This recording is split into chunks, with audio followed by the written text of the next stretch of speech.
6-year-old soldier was playing with a pair of binoculars. Suddenly he saw that inside a haystack ahead, there was actually a pair of boots that were moving. Even though he was very young, he realized something was off, so he hurried back to the camp and told the guarding soldiers, and the soldiers didn't ignore what the little boy said. Then under the boy's guidance, they arrived at that patch of grass. Because they were afraid that the person inside the haystack might be a friendly soldier, they didn't directly throw a grenade. Instead they lit the haystack on fire. As a result, 2 enemy soldiers really did come running out of the haystack. After controlling them, the boy discovered a telegraph machine. Just like that, Sergei, who had just joined the army, made a big achievement, but he had no parents to go share the good news with, because not long ago during a German air raid, his parents had left him forever, and when the Germans invaded, his neighbor fought desperately to help him hide in the forest. Sergei also understood that his life came at the cost of countless sacrifices, so he had to live on strong. But the forest wasn't just full of danger everywhere, it also lacked food. But very quickly, Sergei started to grow up fast in that harsh environment. He learned how to use tree branches to protect himself, got hungry, ate wild berries, got thirsty, drank rainwater. But even with that, Sergei was still just a kid. After surviving 20 days in the forest, the weak Sergei passed out on the ground, but fortunately Soviet reconnaissance soldiers discovered him. They brought the weak Sergei back to the army camp. At that moment, he was extremely scared, until he heard a familiar language.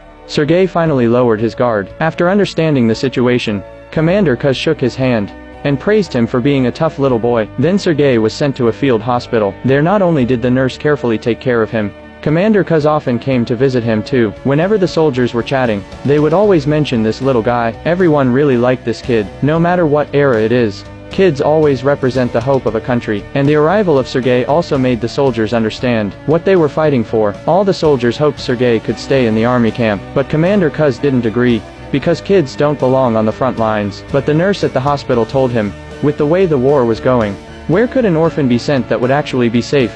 Might as well let him stay by their side and protect him personally. At the same time, a soldier came and said, everyone here treated Sergei as their emotional anchor. Looking at him was like looking at the child in their own home. After hearing that, Kuz fell silent. Then after Sergei was discharged from the hospital, Kuz asked him if he wanted to leave this place. Sergei said he didn't want to, so Kuz directly tore up the transfer paperwork and gave him a wooden rifle, letting Sergei stay in the army camp. And just like that, the youngest soldier of World War II was born.